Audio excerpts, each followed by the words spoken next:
Good afternoon, everyone. Thank you for joining us today. My name is Dr. Trina Shanks. I'm Director of Community Engagement and Professor here at the University of Michigan School of Social Work. I use the pronouns she, her, hers. I have glasses, curly hair, and a maroon and black striped shirt. We have a special session today exploring the need for BIPOC voices, Black, Indigenous, people of color voices in journalism and media, and how marginalized voices can influence our social narrative. But before we get started, I'd like to first acknowledge that we are in a very difficult time in Michigan, given the shooting that took place Monday night at Michigan State University. And so want to make sure that everyone realizes that we know everyone may be at different stages of grieving and or dealing with that news. And we will talk about it some in our discussion. And also would like to make a land and labor acknowledgement. You can read this and I'll give a moment of silence, but I'd want to say that we as Engage are committed to acknowledging the years and the history of exploitation, stealing both land and labor that has affected and shaped Indigenous and Black communities for generations. And we're committed to acknowledging this in everything we do to help create a more inclusive tomorrow. And so I just will give us all a few moments to read this land and labor acknowledgement and take a moment of silence for all the things that have happened this week.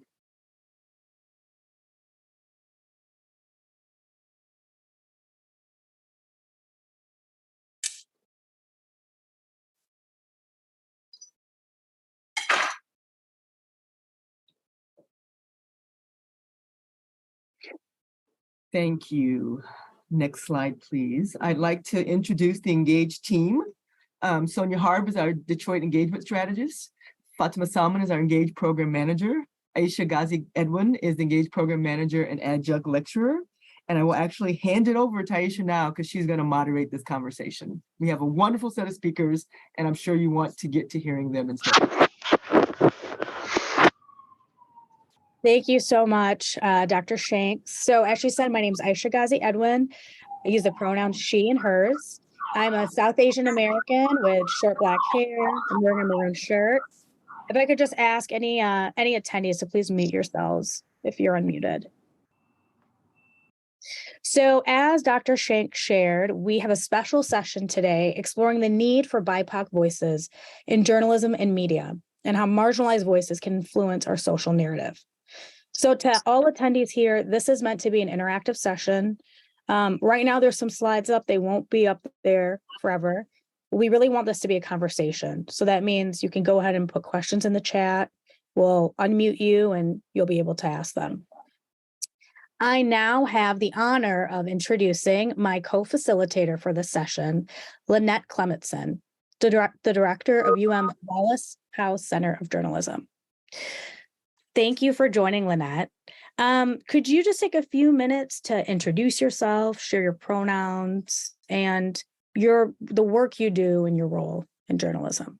Sure. Thank you, Aisha.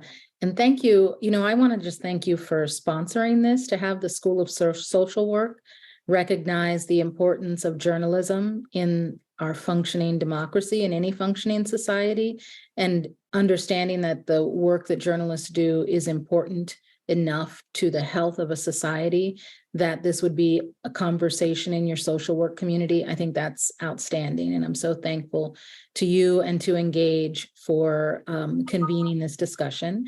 I'm Lynette Clemetson. I'm the director of the Wallace House Center for Journalists. My pronouns are she, her, hers. I am wearing a bright pink fuchsia sweater and I have glasses and chin length hair right now because I just got it cut. And I am the work we do at Wallace House. And I want to actually say, because I think it's relevant to this conversation, our name is the Wallace House Center for Journalists. And I think that that's significant. We, of course, support organizations that support journalism. We are very distinctly for journalists. And we are about the people who do the work of journalism. And we're a center that helps to create whole supported careers for people aspiring to journalism. We have the Wallace House Center for Wallace House Fellowships Knight-Wallace Fellowships here at the university. And this panel today are all Knight-Wallace alum.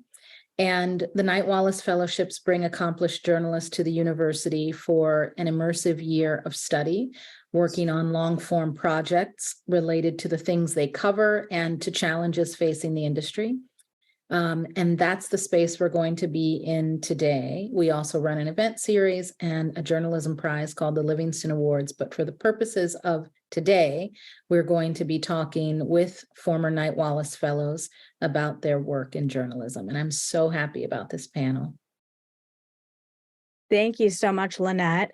We are so excited as well. So let's not delay any longer. I would like to give all the panelists a chance now to introduce yourselves as well. So similarly, state your name, and we'll start with Rochelle, your position, your pronouns, identifiers, and a little bit about the work you do. And again, I'm going to put these prompts on the next screen. So Rochelle, why don't we go ahead and get started with you? Thank you so much. I'm so thrilled to be here. I am Rochelle Riley, she, her, hers. I am a writer by trade, warrior by necessity. So no matter what else I do in life, I will continue to do that. After 20 years at the Detroit Free Press as a syndicated columnist, I am now the Director of Arts and Culture for the city of Detroit, where I guide the city's investment in our creative workforce and arts and culture. That means everything from the memorial at Belle Isle in 2020, where we had 15 funeral processions go around past 924 COVID victims, to activating arts alleys this year all over the city. But no matter what I do, journalism is at my base. It's at my heart. It's where I spent most of my career and what I wanted to do for most of my life.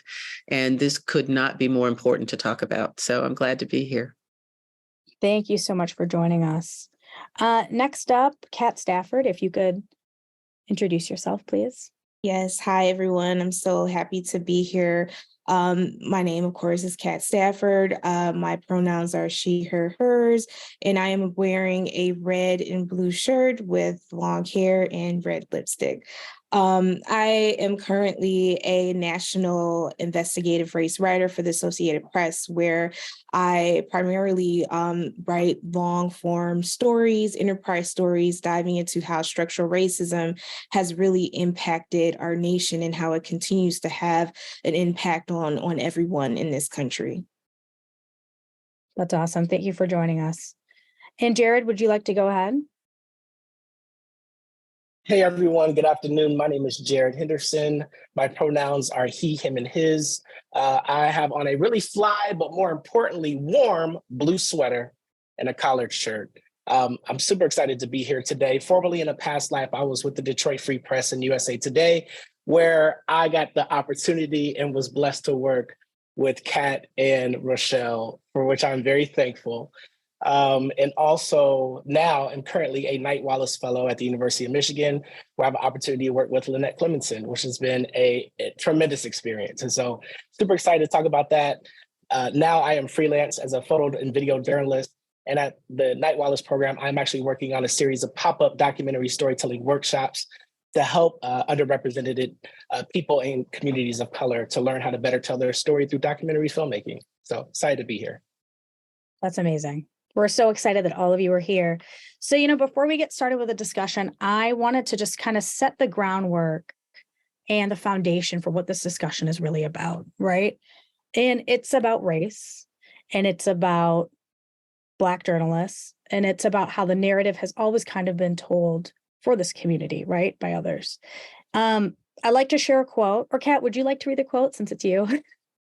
Sure. Every journalist should center, uplift, and amplify voices from marginalized communities, ones that have been historically underserved by newsrooms. Thank you so much. So I'm now going to pull the slides down, and I want us to just go into a group discussion. And Kat, I'm going to ask you to talk a little bit more about that quote, and we're going to dig deeper in. And again, anyone feel free to put in questions in the chat.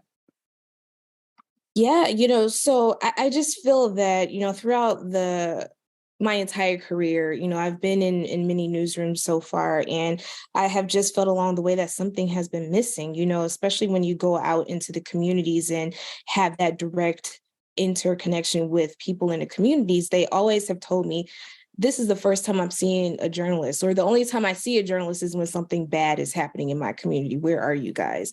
And when you're talking about the city of Detroit, which is majority African-American, that's inexcusable. And so I think after we saw George Floyd's murder happen, we've seen all these conversations, newsrooms saying that they're committed to telling these stories, but frankly, we're just not seeing enough happening. So in my view, what I mean is we need to really dig deep, reinvest, or actually just invest in these communities that have been left out of these conversations for so long. We're more than 50 years past the Kerner Commission, which of course, after the 1967 uprisings made the point that journalists were failing in terms of covering Black communities, amplifying these voices. And, it's disappointing that we're still having these conversations today, but these are very necessary conversations for us to be having. Yeah. That is so important. And, I want us to discuss a little bit about the recent MSU shooting, right? Because race is in everything. It's always inextricably tied to just how reporting happens. And I think we're seeing a little bit of it play out. But before we get started with that, I would just want to restate the purpose of this conversation in terms of how it connects to social work. So the reason why I decided that this was an important topic for us to cover is because as social workers, we go into a lot of communities and sometimes we perpetuate systems of harm, right? We decide we know other people's stories. We decide we know what the solutions to those stories are. And we found through research that's actually harmful, right? The people who are affected by problems know best the solutions to those problems. And if you're a therapist, your job is to really help people change the story they tell about themselves, right? Or if you're a community organizer, your job is to help a community galvanize around a story of themselves and the change they want.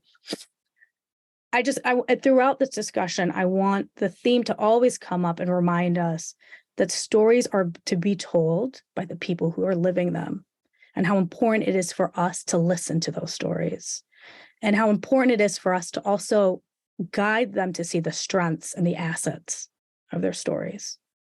So that's just my little PR statement. And while we're talking about this in social work, we can talk about it later more. But does anyone want to just jump in on anything that Kat just said or start our conversation? I'd love to just get everyone started jumping off of what both you and Kat said, because I think that, it's easy sometimes to jump into a conversation like this focused on the most direct point of contact, the point of contact between the journalist and the person they're interviewing. But in fact, what stories get told, how and where is decided at other levels of institutions. And journalists, of course, have to advocate for their stories. But when we're talking about the importance of diversity, and whether this is in a newsroom or at a university, you need diversity at every level, and you need a broad swath of diversity. And so that is in the reporters who are asking the questions, that's in the managers and editors who are editing the stories, that's in the top editors who are designing the makeup of the news day and the arc of the storytelling, that's in the people who are creating the images and the visuals that will go with the stories, that's in the people who are writing headlines. Headlines are so important. So many stories get reframed and somebody will not even read a story that actually is well reported because the headline skews it in a way that the reporter didn't intend. We need to think about the person who's pushing it out on social media and what buzzwords are being created so that more people will click on the story. And as reporters, we have to be willing to step in if we see something that is off and say something. If you see something, say something. And so so diversity matters at every step. And I know that this panel has experience, both good and bad, with how diversity plays out across the rungs of an organization. So I'd like to toss that frame out there for people to start with. And Jarrad, I see you as a visual storyteller nodding your head vigorously. So if you want to jump in. Sure. I mean, both of you have like really set a great framework to start this conversation. And I think I will shout her out because she's also a former Knight-Wallace Fellow. I was having a conversation with Suzette Hackney the other day about the diversity pledges and a lot of the promises that were made a couple of years ago after the impact of what happened to George Floyd. And then the list goes on and on and on in terms of name, Ahmaud Arbery, like Breonna Taylor. We could just go on and on and on. So we get flooded with promises about what newsrooms were going to do and what all the people they were going to hire. And that was going to solve the diversity problem, not only in the people that were represented in the newsrooms, but also by the stories that were going to be told by these institutions. And Suzette and I were having this conversation off the legs of the subsequent downsizing in the news industry and in the media industry and tech industry. And we were asking ourselves, have we completely backslid to diversity numbers prior to George Floyd and all these other tragedies that have happened? And if so, what are the repercussions for that with the latest downsizing of the news industry? And how does that affect how news organizations' promises go forward with DEI?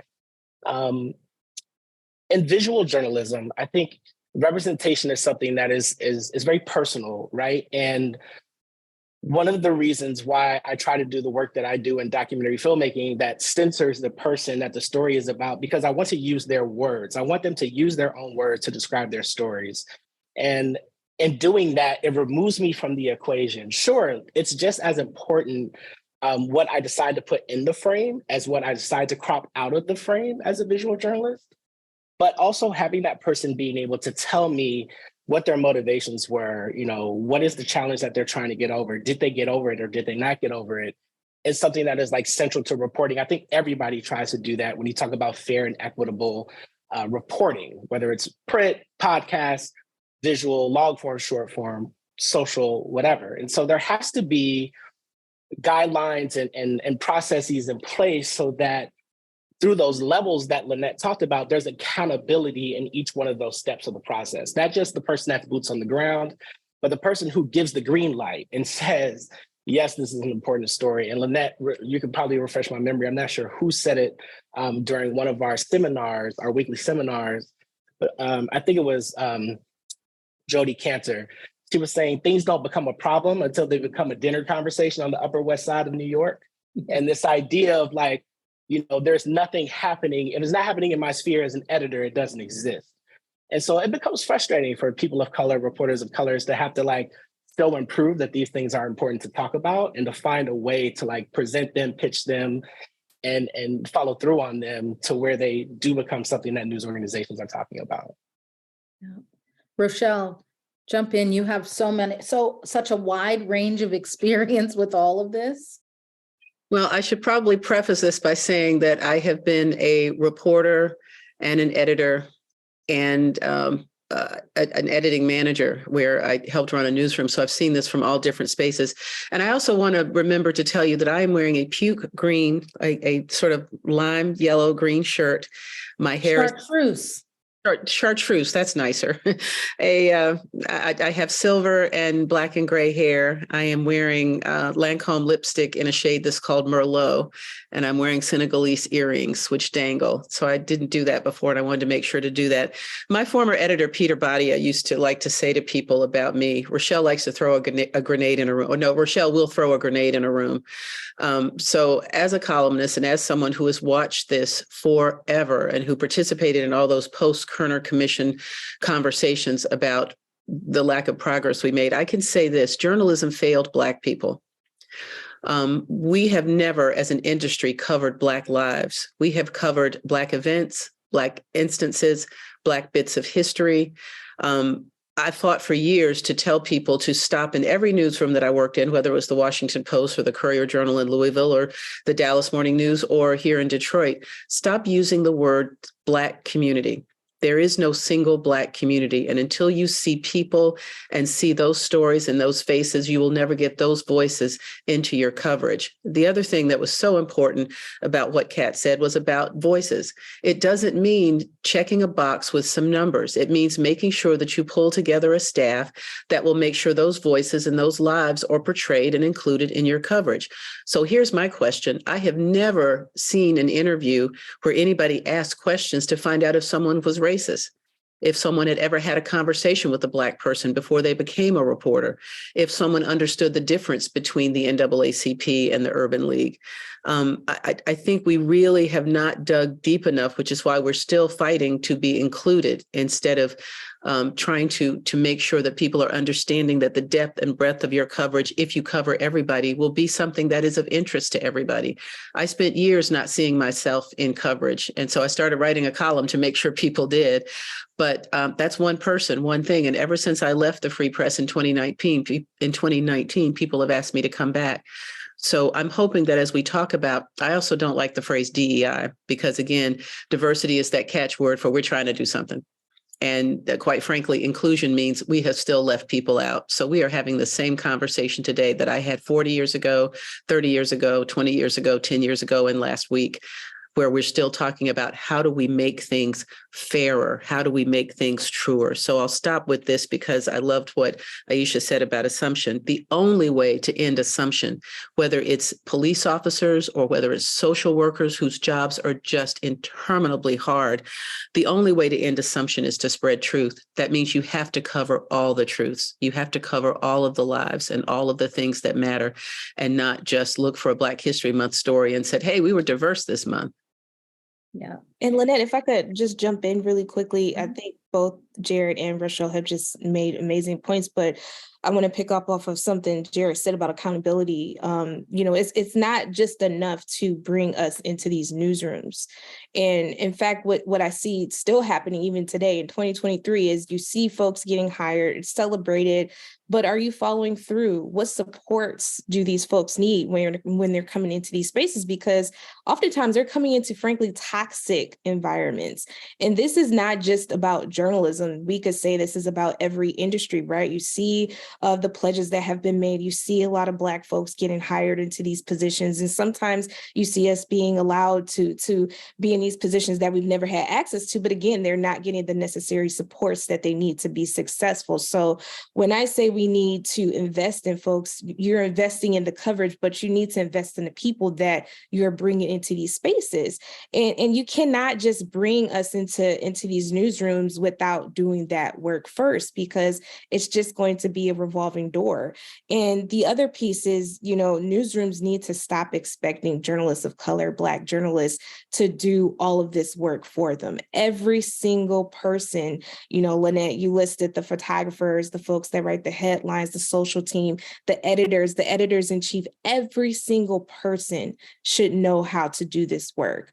And, one of my greatest frustrations as a journalist, as a Black woman, as a Black journalist, is hearing, from folks who will say, I just don't, what do I say when I go out into these communities? What do you mean? You talk to them like they're humans, right? It's the same way that you would converse with someone in a suburb. That's the same way that you would converse with someone in the city of Detroit. And frankly, we just don't see that happening. So, I like to pose these 3 points to people when I have these conversations. Are you listening? Are you listening to the people in your organizations? Are you listening to the folks on the ground in the community? Are you allowing them that space to tell you what they need and not what you believe they need?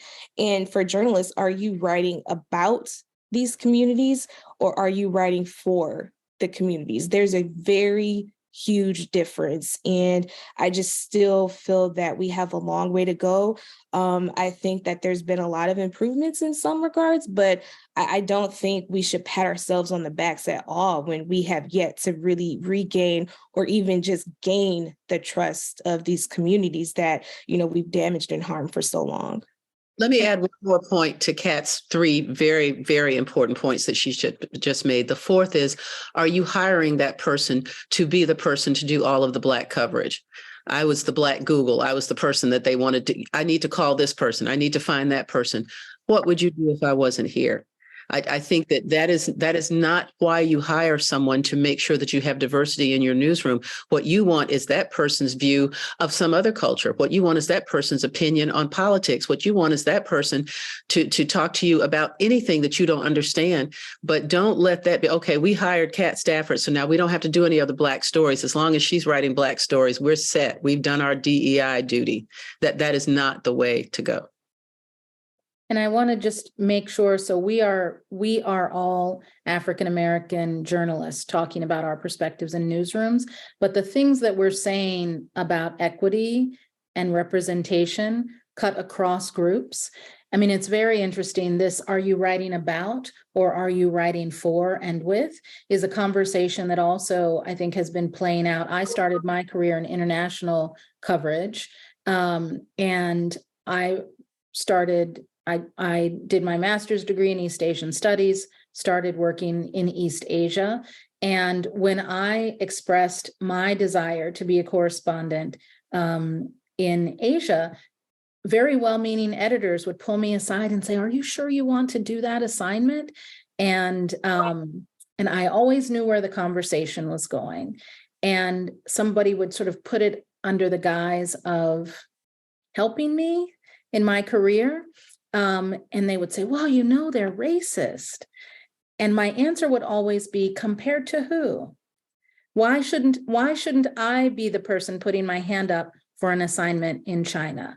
And what is it that you have that makes you more prepared for that than I do, with a degree and years of language study? And in fact, and I would say this about many facets of diversity, what I always tried to make people understand that I brought to any workplace I was entering, that I was walking in as a young Black woman from Southwest Ohio, who had not gone to Ivy League schools and who could never do the free internships that were required to get into the newspaper field. I was walking into their space already multicultural in a way that they couldn't possibly understand. And so what people like all of us are bringing to a newsroom is the ability to actually help broaden the whole perspective. And Jarrad, in one of his comments, used the word centering.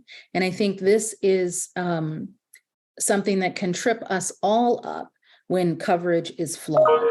People think of what they need to include in a story to make it diverse or broad. And so they're thinking about checking things off. Well, I talked to so-and-so, when really, when you're thinking about expansive, inclusive coverage, you have to step back and think about whose point of view you are centering in the story. And I'm sure this crosses over to social work as well. And so from the very starting point of how a story is conceived, really having tough conversations about what angle you're coming from and who are you going to start to listen to Kat's point of listening, to make sure you're checking your biases on who and what values, communities, priorities are being centered in the coverage. Aisha, this must all sound familiar. It must sound like conversations that you have in your field as well. It does. And I think you all raised a really important point when we talk about this issue, is that diversity, DE&I efforts are performative and people are tokenized. And people talk about the Black community as if it's a homogeneous group, but everyone has unique lived experiences, various cultures, various backgrounds. And the only way to really show that diversity is to listen to stories, right? And to highlight stories. There's something else I wanted, and so that relates to social work, and that we have to do that every day. We have to purposefully do that in all the work that we do. Something else I just want to highlight is it is really well known how influential the media is in shaping public perception. You know, Pew Research Center, I believe, recently did a study that shows that people think that's increasing. And I think part of it is we now have information at our fingertips. And we also, everyone has the ability to be a reporter or a blogger through Twitter, through social media. public perceptions are being shifted and changed all the time. And the role of media is so powerful in doing that, right? And we know that, the public perceptions of Black people in the media have been the way that they report as, on the Black community as being criminals, or when someone goes missing who's a person of color, underreporting it, right? I want to ask a little bit about just the impact of some of your work, because I think talking about impact is really important. Lynette, I know that I think it was pretty recent, you did an article focusing in Politico, focusing on a now elected city council member in Ann Arbor called Cynthia Harrison. And you and I talked about how that reporting was so powerful and that it literally changed the balance of power in Ann Arbor politics. Can you share a little bit about that article and just about that? Sure. Thank you for asking about that. I also want to just, because I know this is a broad audience, and we all talk about words that we're careful about. I'm careful about this distinction between the word media and journalism, because media is a really broad, encompassing term that encompasses things that really have nothing at all to do with journalism. And for me, for something to be journalism, there are sort of two really basic criteria: that when you start out with the work, you're starting out with the assumption that you are looking for and representing facts and truth. And that the second criteria is that when you get something wrong, you openly correct it. And those two things have to be present for something to be considered journalism. And so we are all people who abide by those ethics and values in our work. So I did a story in 2021 for Politico, and my starting point was I wanted to look at the intersection of mental health and criminal justice. And I ended up focusing the story after doing a lot of interviewing. I probably did interviewing for 3 months or more before I sort of zoomed in on where I thought the focus of the story would be. And in looking at the intersection between the use of county jails and how they functioned really as, in some ways, as intake facilities for people struggling with mental health issues.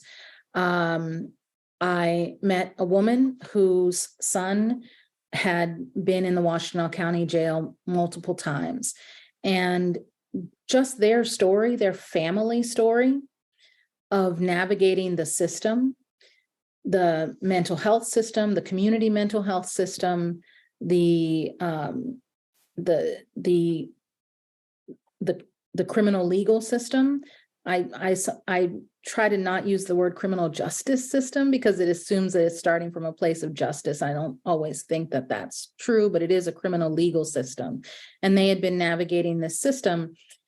And I simply did what journalists do, was use their personal journey to illuminate a larger system. I think that all of us here are also interested in reporting on systems and how systems influence outcomes. And, but I think focusing in on a personal narrative can help people see how systems work.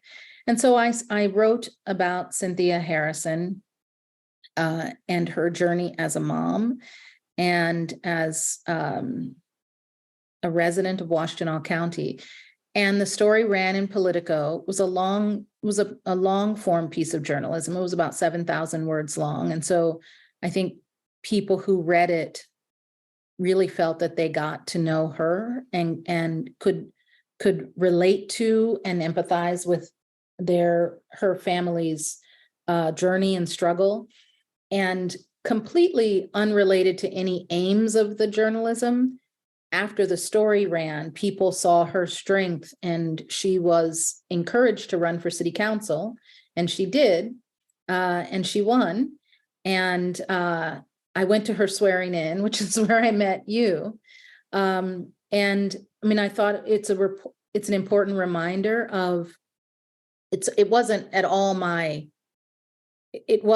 what a goal that I had setting out to write. I wanted to look at this system and understand it better for myself and illuminate the system for other people. But it's a reminder, and I think we all try to do the work in this way, that journalism has the power to make people focus on things and make people understand the agency they have to change things. And in this case, I mean, I think that I was pleased that people saw Cynthia and saw her in a way that she maybe wasn't even seeing herself. And as a result, she saw her own agency in a different way. So, I mean, it wasn't my goal, but it was certainly a worthwhile outcome. Yeah. I mean, it helped to bring on one of the first, or not the first, but one of the few Black city council members to Ann Arbor in Ann Arbor's history. In many years. It's been many years. In many years. I mean, I think you can count on one hand how many we've had. And I think it also, it helped to highlight some of the gross inequities in our criminal legal system right now, both at a local and a county level, and how many people, especially people of color who have mental illness, are being sent to jail as their treatment. And she is moving policy. She's doing policy change around this. And it also made me realize how local reporting is so important, right? Like, we all as a community from that story were like, we have someone who's amazing right here. She needs to run. And also we need to change these policies. And Rochelle's columns, Yes. I mean, the number of times the number of points of change, I think that we could relate to columns that Rochelle has written over her career. And Kat's work has not only changed the outcomes for people that she's written about, but Kat's been really influential in her generation in changing the way journalists talk about these issues. And she has stepped up to take board positions and be a leader behind the scenes for the industry. Jarrad, I mean, all of these people are very active in journalism organizations. And so I think that this is, I think sometimes people talk about journalists as the media, which I think we all get a bit, we cringe a little bit at, because I know that most journalists approach their work with the seriousness of the intention. Rochelle, I don't know if you want to jump in here and talk about. I'm just so glad you are making that point, because I've said this for so many times. We cannot have journalism diluted by communications and media. There's nothing wrong with communications. There's nothing wrong with media. All of these things are vital to disseminate information, but journalism is different. It is the fourth estate. It is a higher calling. It has a higher duty and a higher level of accountability. I was thrilled by what you said about Cynthia being seen, because Black people in America spent a long time trying to be free, and then a long time trying to be seen, and then a long time making sure people saw the achievement and ability. And now it's like we've gone right back full circle where we're trying to be seen. And it's almost as if we're not making the type of progress that we want to make, because we're still depending on other people to tell our story. And until you have people who are at the tops of journalism organizations understanding that it is necessary to have people in your organization who can tell their story. I'm not one of those folks who literally is, I know some people like to just count the numbers. Oh, this paper's doing great, or this television is doing great because they've got, 15% of their staff is Black, or that's not how you count. What you do is you look at the coverage. And if your coverage reflects your community, then you can see all kinds of people in it. And sometimes that's aided by having all kinds of people in the room when you're talking about what to cover, or people who absolutely understand what that's like. A long time ago, this editor said journalism had changed because the people who covered it weren't blue collar workers who look like and work like the people that they were covering. They all of a sudden were writing for prizes and writing for awards and not really writing for understanding? Or like Kat said, are you writing for somebody or are you writing about somebody? Are you trying to check a box? We wrote a story about this. Or are you writing for people to see people? That is literally it, being seen. And once people do see people, it's quite amazing. I'll tell you a quick funny story. I had a guy who used to literally call every week and complain about my column. He called me a racist. He said I was horrible. The paper should fire me. Never bothered me. But the biggest reason was he said I wrote too much about Black people. He said, why are you always writing about Black people? You're better than that. You can write other things. And I said, let me make sure I understand what you're saying. You're not mad that I'm writing about Black people. You're mad that I'm not writing about white people. And you think that I'm only interested in Black people, which means you must want to be in my column. But here's the thing. You've said this several times now, so I went and counted all of my columns for the past year, and I've written about Black people or issues of concern to Black people about 38% of the time. So two things are true. One is I need to write more about Black people, and I need to understand what it is you don't know about Black people so I can write it in a way that you understand. The funny part of the story was 2 weeks later, maybe 3, it might have even been a month, the Eagles came to town, one of my favorite bands. They were at LCA. Oh my God, 22,000 white people and me. We had a ball singing every lyric. This guy called me up. And he said, oh my God, you like the Eagles. That's so awesome. And he wanted to have this same conversation. I said, you're the same guy who called me a racist not 2 weeks ago. He said, oh yeah, but you like the Eagles. If you know somebody, then you get to know somebody. The only way whether you're a police officer or a social worker or a doctor or I don't care, or an attorney who literally is being sent into a courtroom to represent somebody pro bono, and you see some kid standing there who's Black and you make all kinds of assumptions. If you don't know somebody, you can't know them. You can't help them. You can't relate to them. And our job is to do the right journalism. So we're making sure that people see us. Mm-hmm. Mm-hmm. That is such an important point. And actually, we have this modality we use for facilitation in the School of Social Work called intergroup dialogue. And it hinges on just that you force people to kind of share their stories with each other. They've done this with, I think, kids in Palestine and Israel, and they ended up being friends for life because people just want to see a piece of themselves in your story. And that's how they relate. And that's how they have empathy. I want to talk a little bit more here about impact. Kat, could you talk about how your coverage of COVID and health disparities in the Black community helped change the conversation around health? Yeah, it's been just a very hard time to cover this because, especially speaking about the city of Detroit, I think all of us have been touched by COVID, whether it's folks that, I regularly used to lean on for tips and stuff, just dying of this horrific, virus. And it's just been really hard. But once COVID happened, the team that I'm on AP's race and race team. And, we set out to really tell these stories that centered Black Americans, because once the data started coming in, it was clear that we were being impacted in a disparate way. But the stories initially were kind of blaming the folks, right? They were talking about these comorbidities that folks had, underlying health conditions.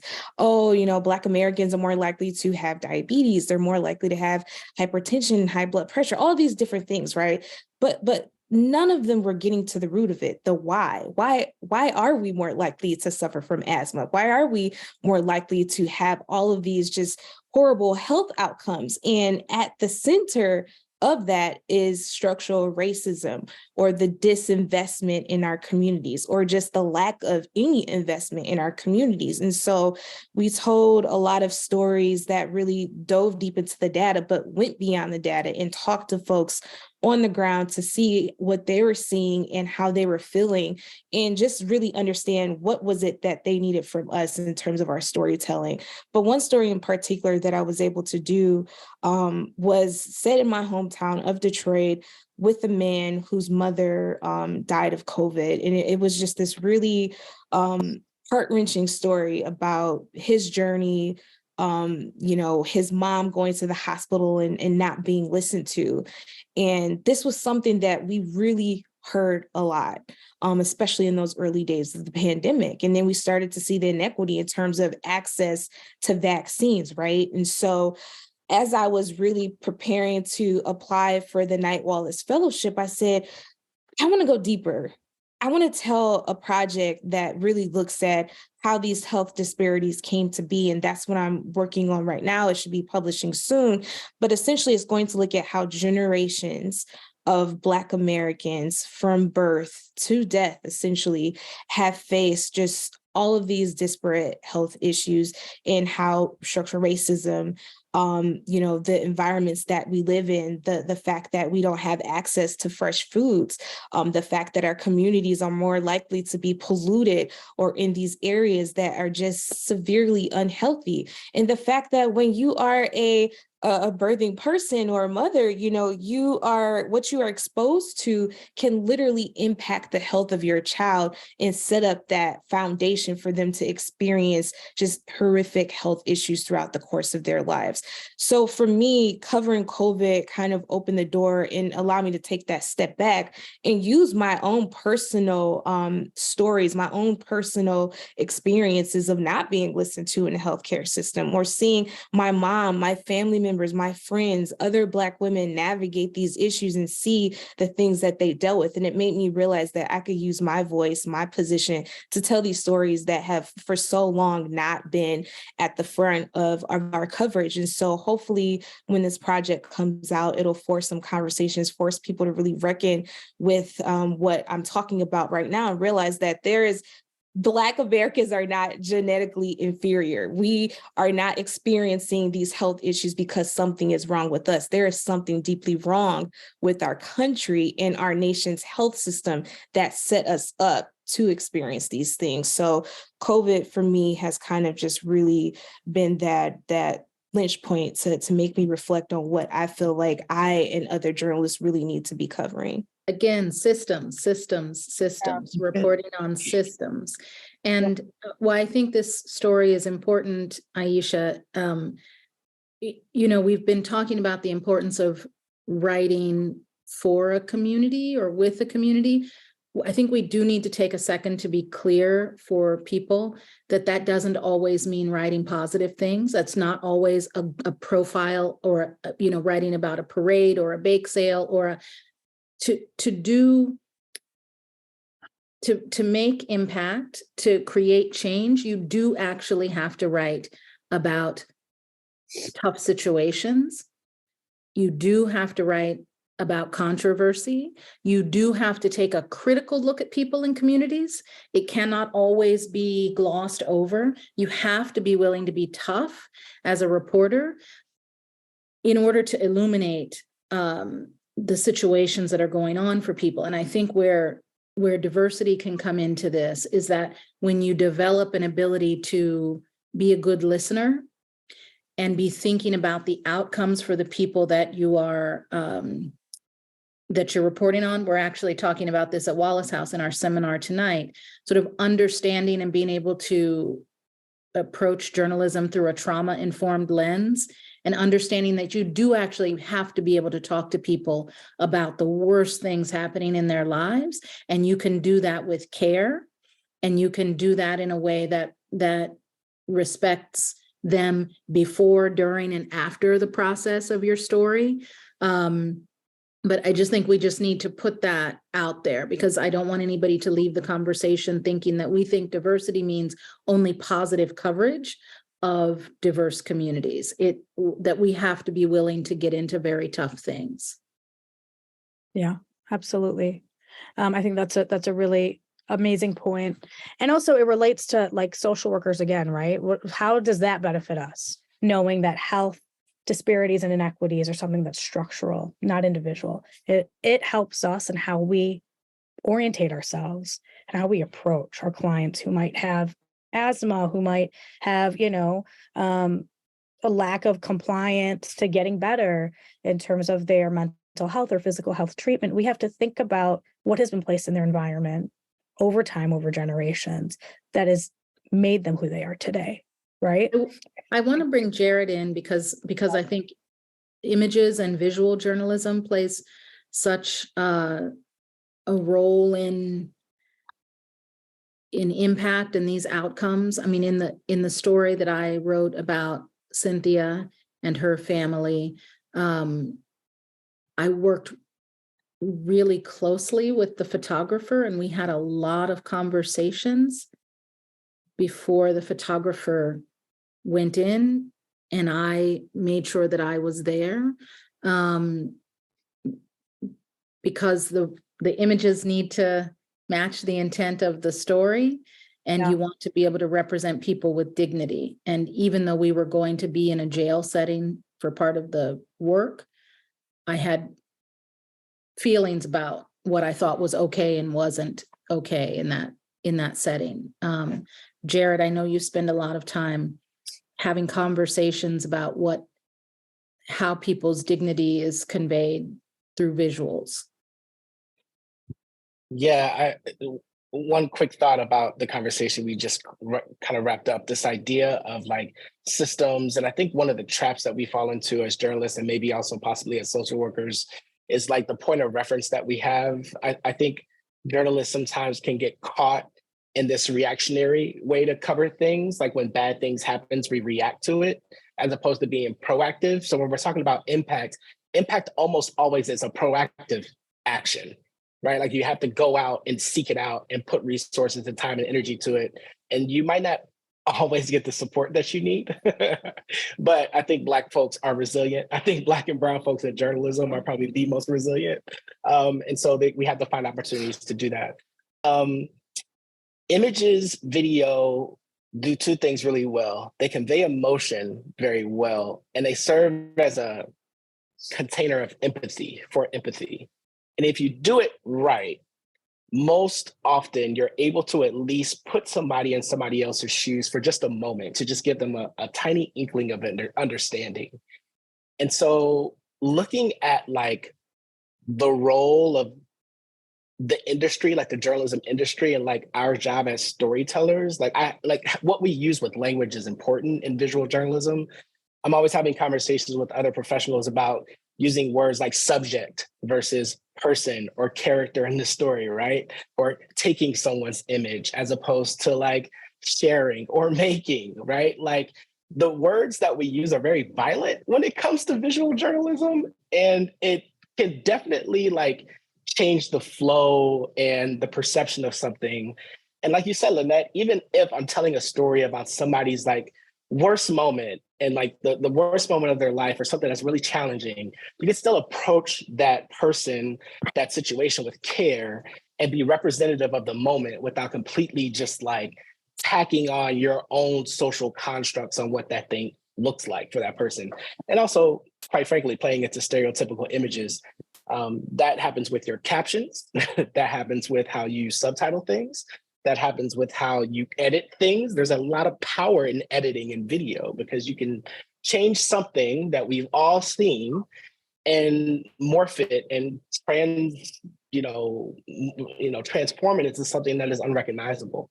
And so I think there's along with the openness of being a journalist, you also have to have a sense of ethics, an ethical framework that you work under as a visual journalist in these communities to be able to tell these stories accurately. I also don't want to miss the opportunity to say something about education's role in all of this and the academic institution's role in all of this. I was the most recent past academic representative for the National Association of Black Journalists. Shout out founder Allison Davis. I see you in the chat. Just want to say hey. But I think that there is a role that our educators play at these institutions to make sure that when we talk about DEI, we're finding trusted messengers, and we find people who are doing the work to make sure that the community has resources that they can access to figure out when they need to know something and understand who it's coming from matters, right? And so Rihanna was playing at the beginning, so I'm like, in my like Wakanda Forever mode. The LIFT project at the University of Minnesota is doing something very interesting. They're basically creating like a Wakanda Rolodex of trusted messengers, which is a phenomenal idea. Dr. Danielle Kilgo is on that project, and Dr. Brown is on that project, I'm sorry.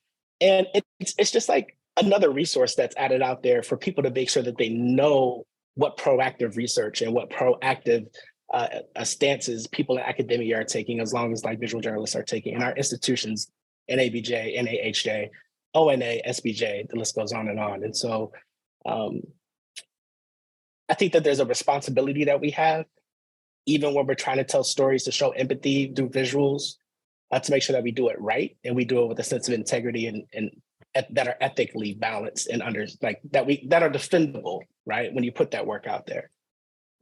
I just want to say, I think we have another fellow, Elaine Cromie, in the conversation somewhere, and journalists like Jarrad and Elaine and one of our board members, Kainaz Amaria, have done so much to change actually how I think about the language of photojournalism. I actually, when I ask someone to send me their picture now, I ask them to send me their picture. I don't use the word headshot anymore, because you just think about the language. You're going to capture someone's image. You're going to take their photo. You want their headshot. It's all very, very imperialist, very sort of very, it's conquering kind of conflict language. And the photographers who I realize I admire most are people who say, we're going to make pictures and we're going to represent someone. And so I've learned so much from the photojournalists who have come through our program. And it's one of the benefits of the Knight-Wallace program, because we always bring together people from different parts of journalism, people practicing journalism with different disciplines and skills. And our goal is that we learn as much from one another as we learn from the university. And so I just want to hat tip to the photographers in the conversation. Lynette, I want to mention one thing that you said that was so important. When you were working on the story, you worked with the photographer. Everything I learned about photography, I learned from newspaper photographers, Fred Sweets, Mark Gale. And when Jarrad worked at the Free Press, I would always tell people I went to Jarrad. For people who are in Michigan, they'll know what that reference is. But when you are working with someone, you're trying to make sure that you're telling a complete story. And if you don't, you wind up with those disjointed things like a headline that doesn't match or a picture that's horrible. So the fact that you worked with a photographer as a part of telling someone's story, that's so important. Yeah. So I also want to, Jarrad, I put an example of your work in the chat, which feel free to talk a little bit more about in a bit. I also wanted to shift back to Rochelle on this question of impact, because Rochelle, I know that, you were a Detroit Free Press reporter, award-winning reporter for 20 years, right? You told the story of people. And I wanted to know if you could talk a little bit about how, or if those stories impacted the narrative about Detroit, its renaissance, whatnot, its policy, or just the people. Well, I had two rules. Every column that I wrote for my grandmother, who literally was living in a small town in North Carolina. If I couldn't explain it in a way that she could understand, no matter where I was writing about it or what state I was writing in, then I wasn't doing my job. The second thing was, I didn't need an office or a desk in the newsroom. I had both, but I was out talking to people and hanging with people and understanding what was important to them. So, and I appreciate what Lynette said. There really were a lot of times that I would just demand things or talk about something that people hadn't talked about. Like, for instance, when the Detroit City Council used to be elected at large, there was no accountability because there wasn't anyone who could point to a specific part of town and say, this is messed up. So I thought they should be elected by district. So I got with a graphic artist and a photographer, and we just created what council by district elections would look like. We did the research to show that each of those districts would have commensurate education levels, number of people, number of kids. And so when the Detroit City Council did vote to be elected by council districts, it looked a lot like the map we had already published. Another time, they said they couldn't balance the budget without cutting education. This was the governor and legislature. Well, in Detroit, that means there were a lot of Black kids who would be adversely affected. So I got a bunch of women who were finance managers and an accountant, and we sat in a room, a conference room at the Detroit Free Press, and we balanced the budget. And I published that column and said, see, you can do it. But the last project I did was one about children and trauma. It was an 8-page special section, literally talking about just what what people face, what social workers and particularly teachers, oh my God, our teachers are so underpaid and our angels face when they're dealing with kids in urban areas who are already traumatized before they come to the classroom, or who are more traumatized every time there was something horrible. We're dealing with COVID as a pandemic, and we're talking about all of these things except what it really is doing to children. And that mental health pandemic that's going on that we're not really writing about, that's the next big story. But by the time I finished talking to teachers, it was very clear that the teachers needed help. And they talked about their mental health and how it had been damaged, just dealing with the situations of the kids. 90% of the teachers that we surveyed said they were dealing with kids in trauma, more than half who were in their classrooms. And nobody was doing anything about that. So what you do is not only do you center a community, but you center an issue.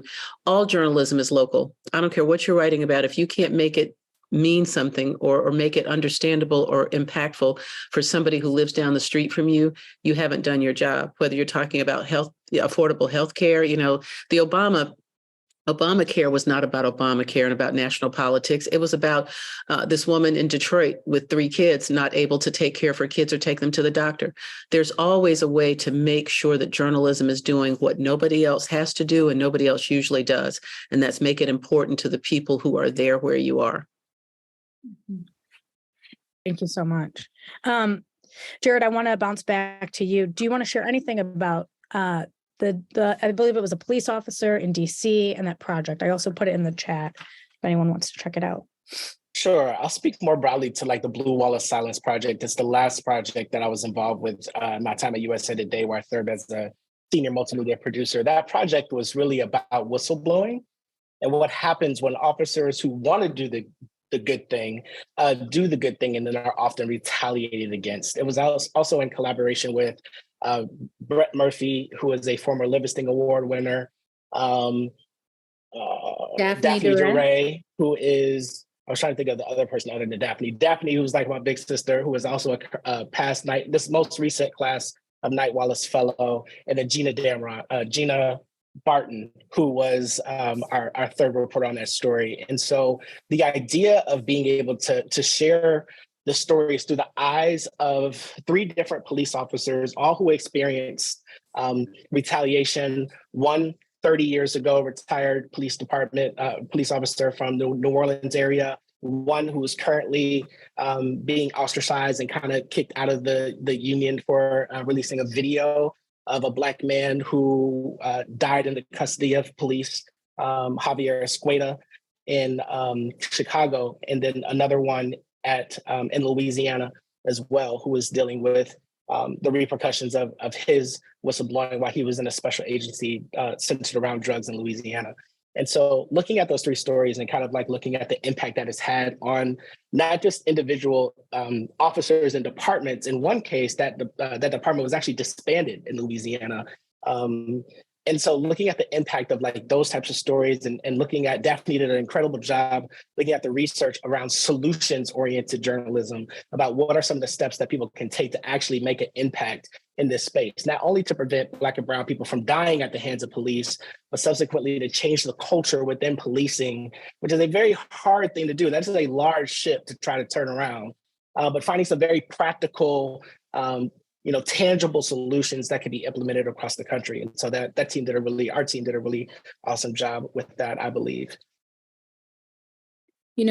Again, banging on the systems drum with that whistleblowing story, I think we also have to remember in the places we work, whether it's a university or a newsroom, that when we start to adopt terms that then become kind of catchphrases like DEI, and people start to use them all the time and then forget about what they mean, you can get a situation like the really sad situation with the murder of Tyree Nichols, where we had a whole couple of news cycles that had to deal with people saying, well, could that be racism because the police officers that killed him were Black? and that was real news that had to be untangled because many people were asking this question. And when many people are asking that question, it means that people fundamentally don't understand the system of policing. They don't understand the history of it. And they don't understand the impact of it. And they don't understand the way that culture plays out and the way race and culture play out in the outcomes in society. And so many of the things that we've been talking about today and the stories and the impact that we've been talking about those intersections and why you have to have long form, thoughtful journalism that's been well reported to make people understand these nuances. Those were a couple of very frustrating news cycles of watching that question flow through communities and through the news. Yeah, I think fundamentally a lot of people don't understand. And maybe we can shift the conversation now a little bit to what's happening currently with the recent MSU shooting and just what you all may or may not have been noticing or what you think we as people in the public should be paying attention to on the way this case is reported. I think everybody will have different inputs on this. I think a couple of things about shooting coverage. In the same way that we sort of normalize terms and then accept them and then don't think about what they mean. I think that there is a kind of cycle to shooting coverage that's developed over the years, that there's the rush of initial coverage, and then, some place puts the word strong by the end of their community name and everybody gets t-shirts that say Boston Strong or, Lansing Strong, and then there's pictures where everybody's put flowers out at some key point at the site of the shooting. There are these rituals that form. And I think they form because people are searching for comfort. I think our job as journalists is to make sure we're looking at the story and what the important conversations are that need to come out of any story of tragedy. And I think it's a lot easier in a newsroom to do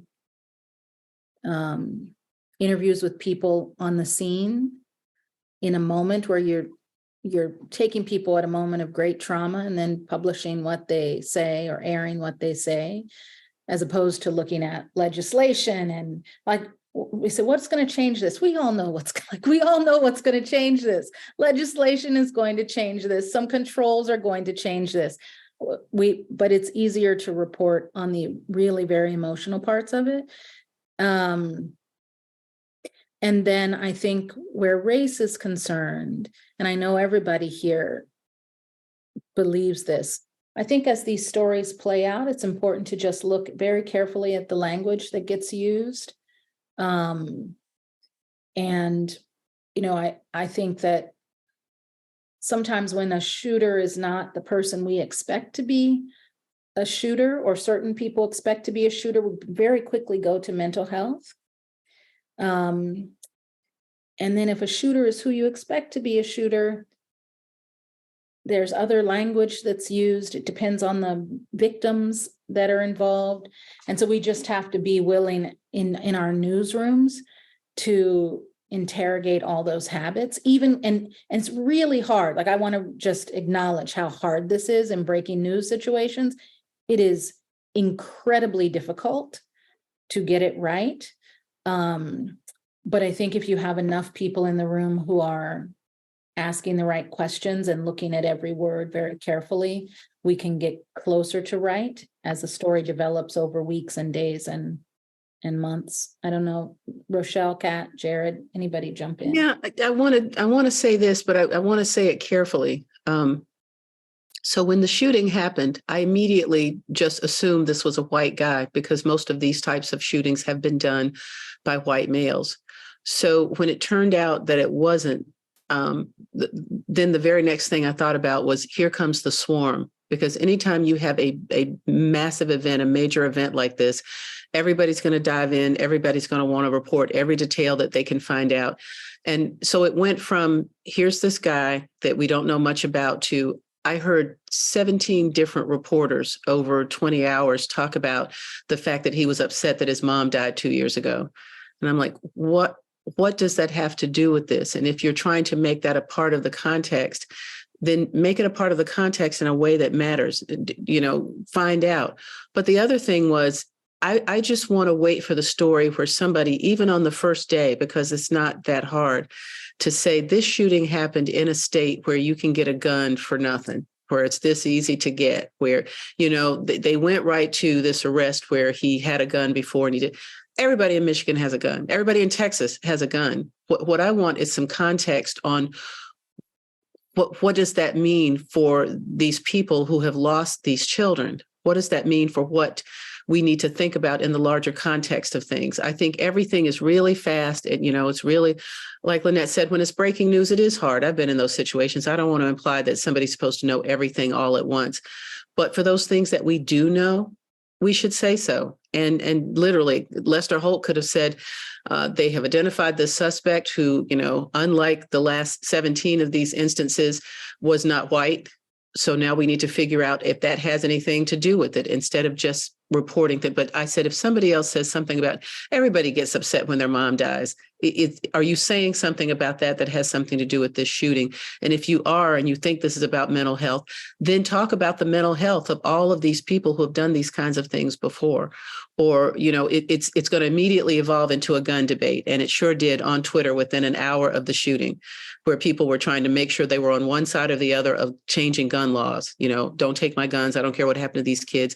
Take the guns. We can't have, we become very predictable, unfortunately predictable. Thank you for that. Does anyone else want to jump in here? Yeah, I don't yet have full thoughts on this particular shooting, but what I will say, just thinking, what it did make me think of was the Charleston church shooting, the Buffalo shooting, and just how watching the way that different newsrooms characterize those individuals, the lone wolf, no friends, family issues, almost a very sympathetic profile of these individuals. And then, bringing in the other element of how photos kind of impact these conversations. Sometimes when you see, for instance, just to be blunt, a white man murders his entire family, and there's the smiling picture of him with the family that he just killed. Why are we using these certain images, or why are we framing these individuals in this very sympathetic manner? And so just seeing this shooting occur, it's just made me kind of double down on the fact that, one, we need to do a better job of our police coverage. Two, we need to improve how we cover these mass shootings in general. Just why are we so quick to sympathize with someone who just committed such an atrocity? Even when the Buffalo shooter was just sentenced to life in prison, I just saw a couple of stories that, again, referenced him being that lone wolf, no friends. Oh, how sad is it that he turned into this person? No, that's not how we should be framing this type of coverage. And so for me, that's the thing that I'm watching out for. How will we frame this individual? How are we going to frame this discussion about whether it's gun control or holding legislators, again, accountable? What does that look like? I think these are the things that we as journalists should be focusing on, but also for you guys as readers, as viewers, push these newsrooms to do better, share your thoughts, because we read that, we see that, folks like to act like they don't see the reader feedback coming in, but, we do this stuff for you guys. And, we need to have our feet held to the fire. If you see us getting something wrong, let these newsrooms know. I just wish more folks, I remember when I was at the Detroit Free Press, I loved when I had sources who were upset with something that they saw in the Free Press Well, I want to reach out to the editor. Well, here's their email. Go ahead, do it. And then I would have an editor. Hey, did you give someone my email? Well, yes, I did. They are a reader. These are the folks that we are writing for, not just about, right? Again, so I just think that once again, this conversation really kind of brings up for me just that thought about how do we have a relationship with these communities. And again, to the point that you made, Lynette, about trauma-informed reporting, are we immediately rushing to Lansing and sticking microphones in the faces of these college kids who just went through probably the most traumatic thing that they've ever encountered? And one of the things that came out quickly with the shooting was that there were kids there who, went to Oxford, a couple who were from Parkland. So twice now that we have college students experiencing something like this, that is horrific. And so as journalists, how are we approaching these individuals? How are we making sure that, yes, we have our duty to tell these stories, but again, these are individuals. These aren't just stories. These are folks' lives. And, I just want to quickly point out that, after the insurrection happened, AP, we did a series of stories about the military and just how deep-seated racism, discrimination, white nationalism, all these things are a part of, again, this system, this institution. And for that, we really wanted to center the voices of the people who are impacted. And so the lead for that story was a woman who was someone who was a sexual assault survivor and also deal with just a plethora of racism. And as I did that reporting, we paused, throughout the interview. Are you okay? Is this something that you want to talk about? We can move away from this. And, traditionally journalists will look at me and say, you did what? You gave her the opportunity to potentially not talk about what would be, the lead of your story or the most, catchy thing. Absolutely. This is something that is traumatic. So again, connecting it to what just happened at MFU, I hope these journalists are really taking that step back and thinking about that for these college students, for these professors, all the folks that work on that campus, and for those who aren't even at MSU, for folks who are at U of M. How are we really grappling and handling these people with the concern, with the empathy that they deserve? That is what we need to do as journalists. Yeah, that's so powerful. Thank you. Jarrad, do you want to jump in here at all? You're good. And I know that we're running on time. And as I predicted, this is such a rich discussion with such amazing panelists that we don't have time to get to all of the questions. But I do want to leave some time at the end for some folks to ask questions, if anyone has any. What time do we end? Do we have 10 more minutes? About 10 more minutes. So let's hear some questions. Yeah, let's hear some questions. So again, feel free to put one in the chat. If I could kick it off, what advice do you all have for other, students of color or just anyone who want to enter this field? I'll start there. I think a huge part of what we do requires access to certain resources, to a certain field of knowledge. I heard a great analogy that somebody gave about basketball, right? When you want to be a basketball player, you can get on YouTube and you can study all the moves of Steph Curry and you can learn all the terminology of basketball and it'll make you the most excellent basketball encyclopedia that has ever existed. But when you get in that gym and then you try to take a shot, you're not going in.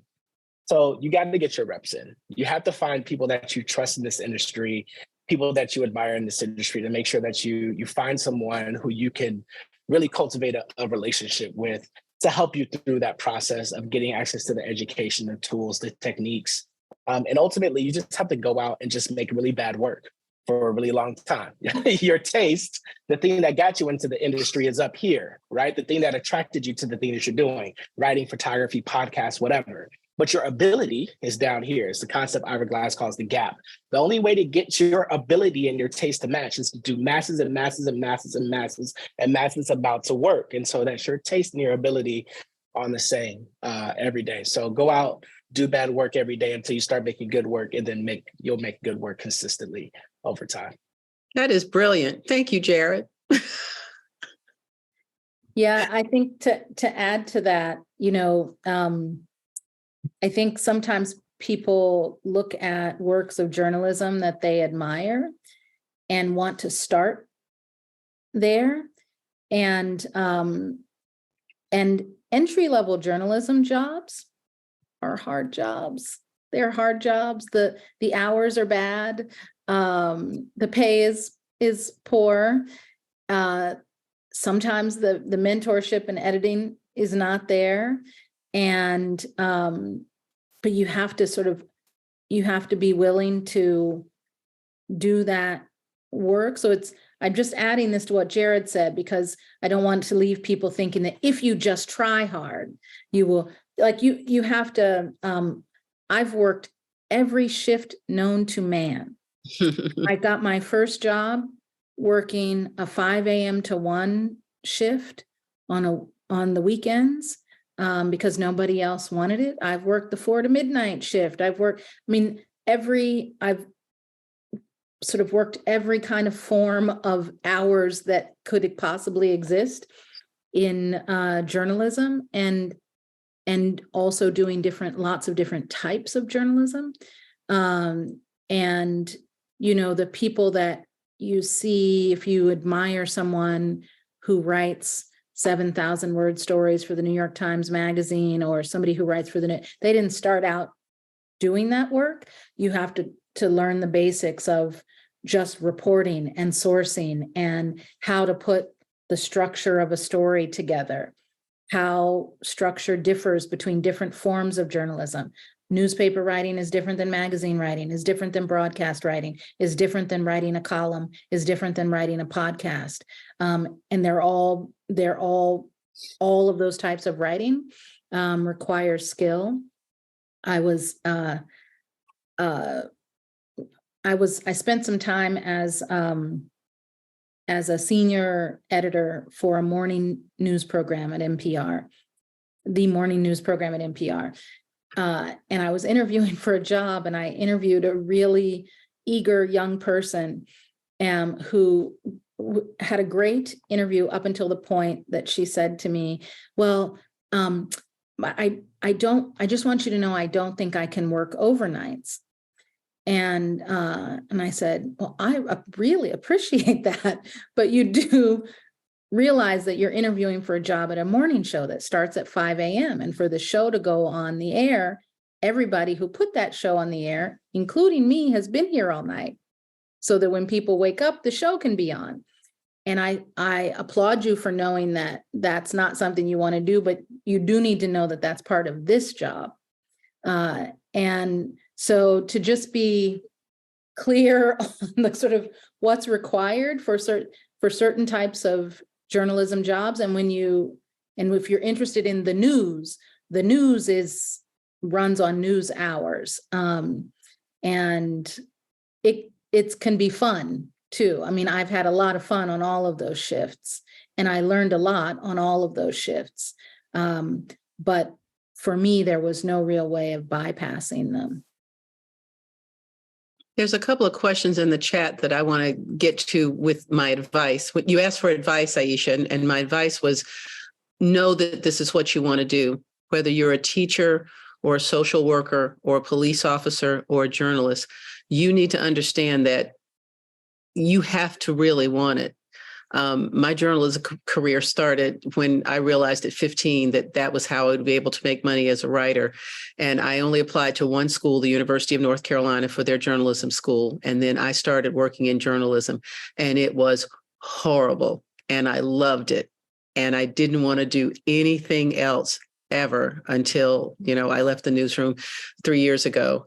And that's number one. You have to want it. You have to really want to do it so that you can do what Jarrad said and go from here to here to here. Like Drake said, you start at the bottom, now you here, you got to start at the bottom.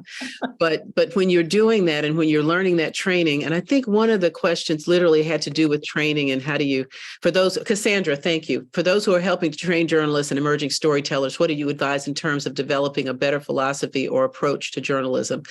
I can tell you it's the same that Denzel Washington taught people in The Pelican Brief that I knew before that movie.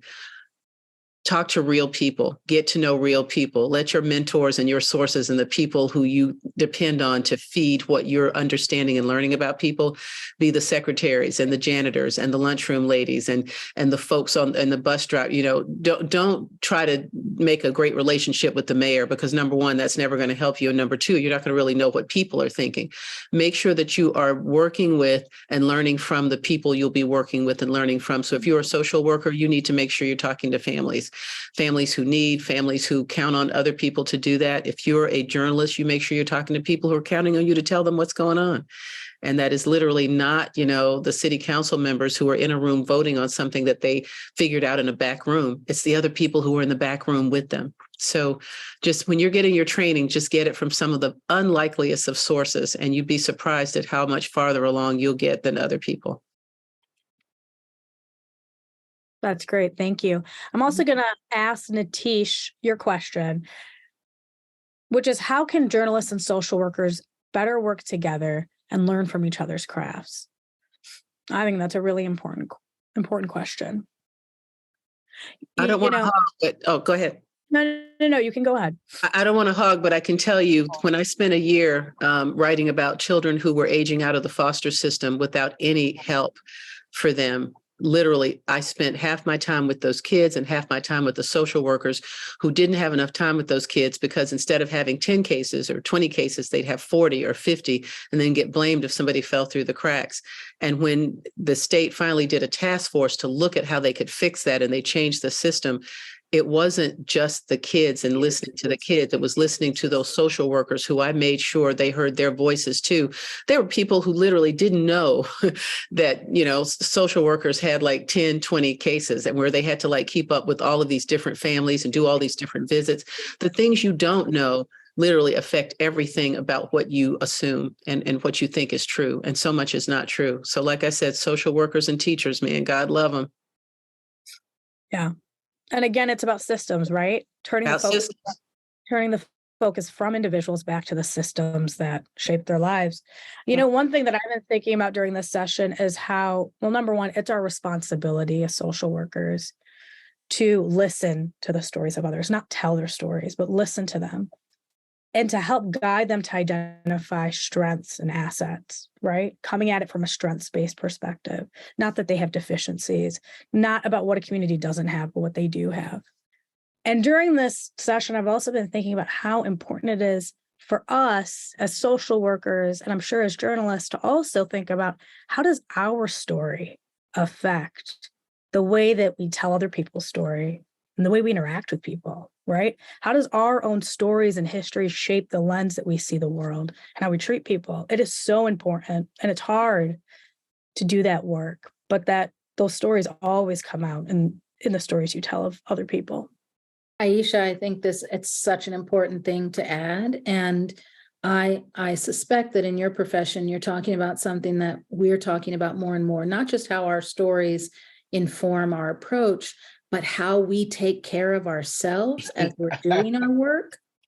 Yes. I mean, this is something that's really actively changing as we speak in newsrooms, that there is, for the first time, I think, real conversation about self-care among journalists. And, from when I started out to now, it's a completely different conversation, that you were just expected to go from hard story to hard story to hard story, and you turn something in, and then it's, what have you done for me lately? What are you okay, that was yesterday, what's today?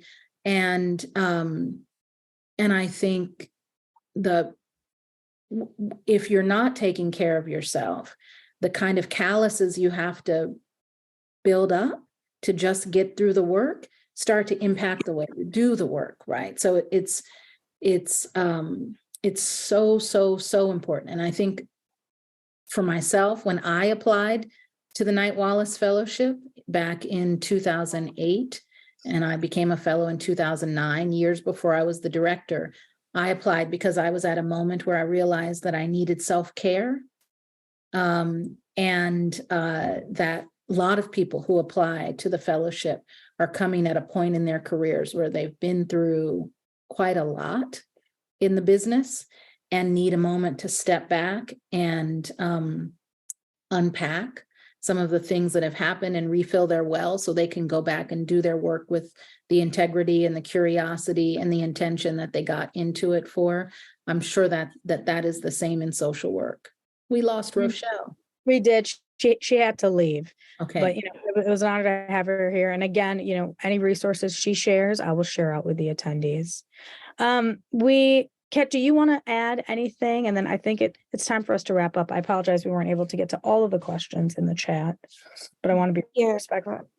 I just wanted to kind of combine like two of the questions. Well, Cassandra's question, I think, is especially important, but can kind of be applied to both social work and journalism when you're talking about bringing new folks into both of our industries. But specifically for journalism, I would love for us to get to a point where we kind of just absolutely just throw objectivity, the whole notion of it, out the window, and more so focus on how can we do fact-based reporting about the truth, right? And not something that is through this narrow constructed view that was frankly created by white men and through their vision and what they believe and what they have seen, right? And so I just think that journalists, whether you're talking about journalists or social workers, we need to go back to the foundations of what we should be doing. And that's building relationships with communities, building relationships with people on the ground. And so I always tell my mentees, if you're sitting at your desk, you're doing journalism wrong. You need to get out there, work in the community, work from that coffee shop. You don't always have to go and talk to folks for a story. You don't always have to go and talk to folks, just for maybe a paper that you're working on as a social worker or something in that regard, right? Just exist in these communities, build and understand the rich fabric of these communities, right? Not for the sake of a story, right? And the other thing that I just like to tell young folks coming in is stay true to yourself. We need you. This industry needs you. The readers need you, and frankly, America needs you. And I'm not being dramatic. And what I mean by that is for so long, our perceptions, our perspectives have not been included. We have not been seen. And so now to be in a room with so many people of color right now, this is very special because frankly, just even a couple of years ago, these types of conversations were not happening. So thank you guys for hosting this. And the last bit of piece of advice, find your own personal board of directors. And what I mean by that is have someone that could pour into you for, resume, just learning your industry, those basic, simple things, but also people that, when you are in these spaces and you are the only person of color in the room, that is scary. It's frustrating. And, I wish Rochelle was still on the call, but there have been times where I've called her and I've said, what do I do? How do I handle this situation? Someone just said something, ridiculous to me. How do I respond? So really just being intentional and building that your own community of people that could support you, that can uplift you, that has gone a long way toward that self-care that Lynette was just talking about. And, I just really want to impart that on all of us, that we need to make sure that we are allowing folks like us to have these conversations. And, thank you so much for listening to our perspectives. Thanks so much for doing this work and bringing your knowledge to us. Jarrad, would you like to give any closing remarks just about advice?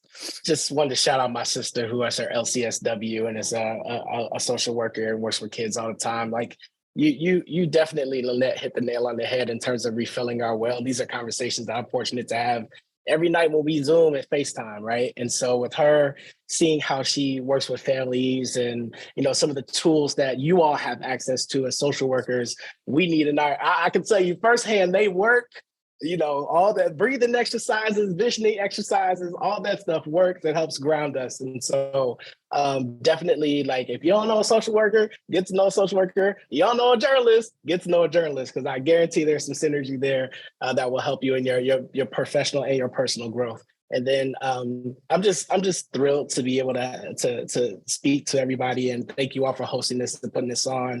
I second everything you said, Kat. Like, my board has had to walk me off the ledge a few times throughout my professional career to be like, and Lynette, even before she knew it, she was already on the board. And she told me several times, like, hold up, bro, don't jump off that building just yet. Like, oh, we amazing, come back, Lynette. Yes. So I just wanted to say, like, those people are important in your life for sure, and will change your life in the trajectory of the way that you thought things were supposed to go. And so thank you everyone for joining us. Definitely, please continue doing the great work that you're doing, and know that we see you. Aisha, thank you. This was a fabulous conversation.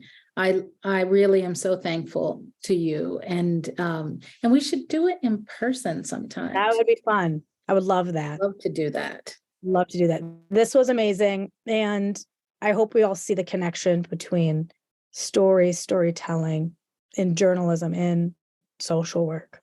That is our job. So thanks again. I put some reminders in the chat. We do have an upcoming virtual discussion April 6th called Exclusion by Design. It's going to be about ID cards and the work going on around them. Please register. And thank you again.